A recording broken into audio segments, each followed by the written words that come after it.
Hello friends, स्वागत है आपका आपके अपने यूट्यूब चैनल गौसिया ज्ञान भंडार में। और मैं हूं आपकी दोस्त गौसिया यूबी।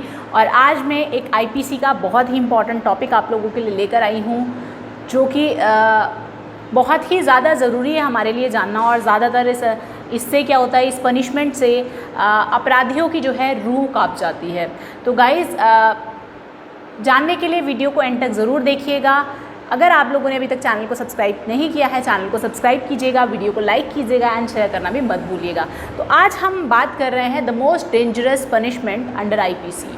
तो आप कहेंगे सज़ाए मौत जो है वो सबसे ज़्यादा डेंजरस पनिशमेंट होता है, फांसी की सज़ा।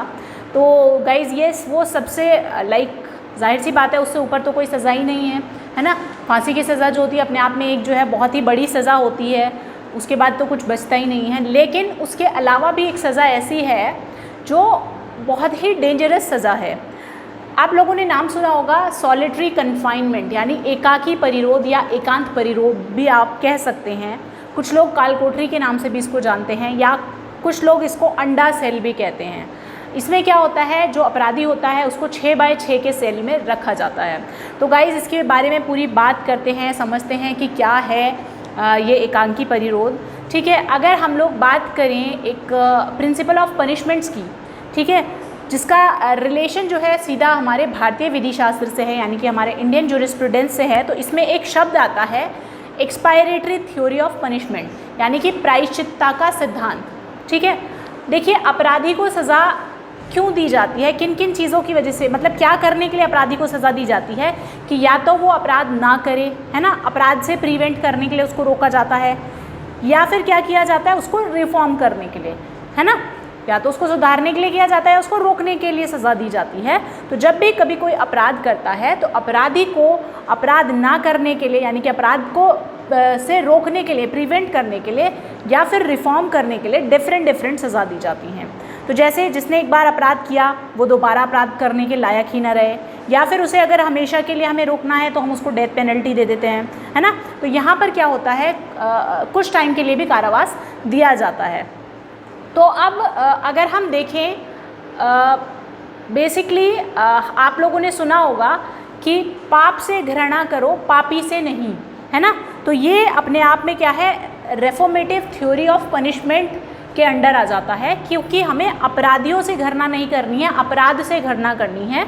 तो हमें क्या रिफॉर्म करने के लिए, यानी कि कानून जो है सुधारना चाहता है अपराधियों को, तो उसके लिए उसने क्या किया है, कठोर सज़ा का प्रावधान किया है, जिससे व्यक्ति जो है राइगरस पनिशमेंट के बारे में आपने सुना होगा कि हमें पनिशमेंट जो है दो तरह का मिलता है, सादा हो सकता है और वो कठोर हो सकता है।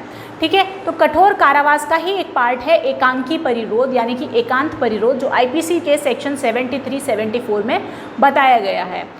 तो गाइस, क्या होता है कि कहते हैं, साइकोलॉजी ये मानती है कि अगर किसी को मौका दिया जाए सुधरने का तो वो सुधर जाता है, और इंसान को प्रायश्चित जो है करने का मौका मिलना चाहिए।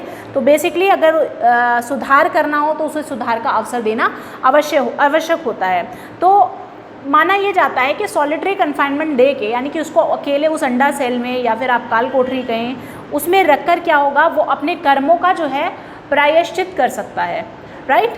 तो अब साइकोलॉजी ये कहती है, साइकोलॉजी के अकॉर्डिंग 7 दिन, 14 दिन, 21 दिन अगर कोई अकेला रहता है तो दो चीज़ें हो सकती हैं, या तो वो इंसान जो है बहुत ज़्यादा पागल हो जाएगा, यानी कि वो इंसान पागल हो जाएगा अकेले में रह के, या फिर क्या होगा कि वो इंसान बहुत बुद्धिमान बन जाएगा, बहुत महान बन जाएगा।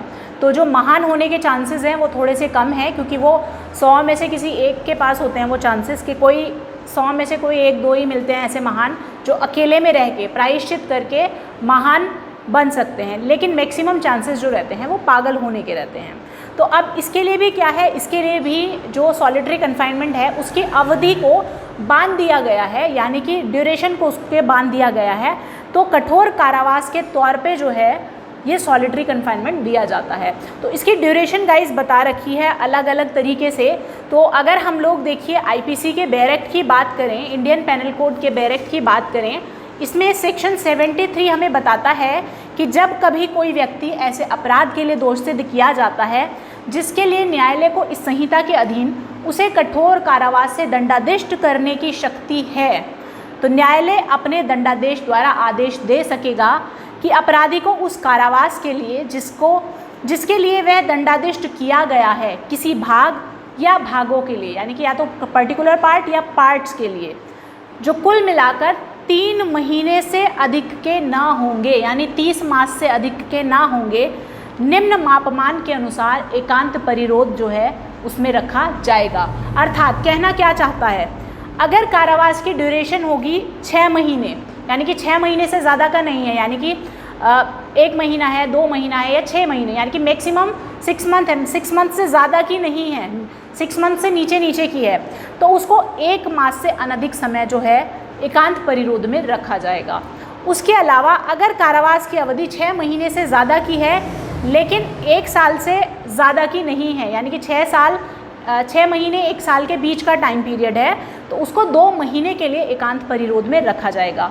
और साथ ही साथ अगर उसकी अवधि है अपराध की 1 साल से ज़्यादा की, ठीक है, अगर ड्यूरेशन है उसकी कठोर कारावास की 1 साल से ज़्यादा की, तो उसको जो है उसमें से 3 महीने जो है वो एकांत परिरोध में रखा जाएगा। लेकिन गाइज़ ये 3 महीना, 2 महीना या 1 महीना जो है, जैसा कि मैंने पहले भी बताया है, उसको एक साथ नहीं दिया जाएगा। इसके बारे में डील करता है सेक्शन 74 कि एकांत परिरोध की अवधि कितनी होगी। तो जो एक बारी में उसको पनिशमेंट दिया जाएगा, यानी एकांत परिरोध में जो उसको रखा जाएगा, वो एक बारी में 14 दिन से अधिक का नहीं होगा, यानी कि मैक्सिमम 14 डेज़ आप उसको एकांत परिरोध में रख सकते हैं। तो बीच बीच में जो है इंटरवल्स होंगे, यानी कि उसको जो कठोर पनिशमेंट मिला है जितना भी, ठीक है, तो उसके इंटरवल्स होंगे। एक बारी में मैक्सिमम जो टाइम लिमिट दी है वो सिर्फ 14 डेज़ की दी है, यानी कि 14 दिन से अधिक उसको काल कोठरी में, यानी कि उस अंडा सेल में या उस एकांकी परिरोध में नहीं रखा जाएगा। तो सेक्शन 74 क्या कहता है, एकांत परिरोध की अवधि के बारे में बताता है। कहता है कि एकांत परिरोध के दंड के निष्पादन में ऐसा परिरोध किसी भी दशा में एक बार में 14 दिन से अधिक का न होगा। साथ ही ऐसे एकांत परिरोध की कालावधियों के बीच में उन कालावधियों के अनून अंतराल होंगे, और जब दिया गया कारावास 3 मास से अधिक हो, तब दिए गए संपूर्ण कारावास के किसी एक मास में एकांत परिरोध 7 दिन से अधिक नहीं होगा। यानी कि अगर 3 मंथ्स की ड्यूरेशन है, उसका जो भी पनिशमेंट उसको मिला है, तो उसमें 7 दिन के टाइम स्पेन में जो है उसको काल कोठरी में रखा जाएगा। साथ ही जो एकांत परिरोध की कालावधियाँ होंगी, उनके बीच में उन्हीं कालावधियों से अन्यून अंतराल होंगे, दैट मीन्स टाइम गैप रखा जाएगा। ऐसा नहीं है कि 3 महीने उठा के एक साथ उसको जो है काल कोठरी में डाल दिया, तो पागल होने के चांसेस ज़्यादा होंगे। ओके, तो गाइज़ आई होप कि ये इन्फॉर्मेशन, ये जो है टॉपिक आपको बहुत अच्छे से समझ आया होगा। फिर भी अगर आपके कुछ क्वेश्चंस हैं इससे रिलेटेड तो आप कमेंट बॉक्स में ज़रूर बताइएगा। अगर वीडियो पसंद आए हो तो इसे प्लीज़ लाइक कीजिएगा, शेयर कीजिएगा एंड चैनल को सब्सक्राइब करना मत भूलिएगा। Thank you so much for watching. खुश रहिए, मुस्कुराते रहिए।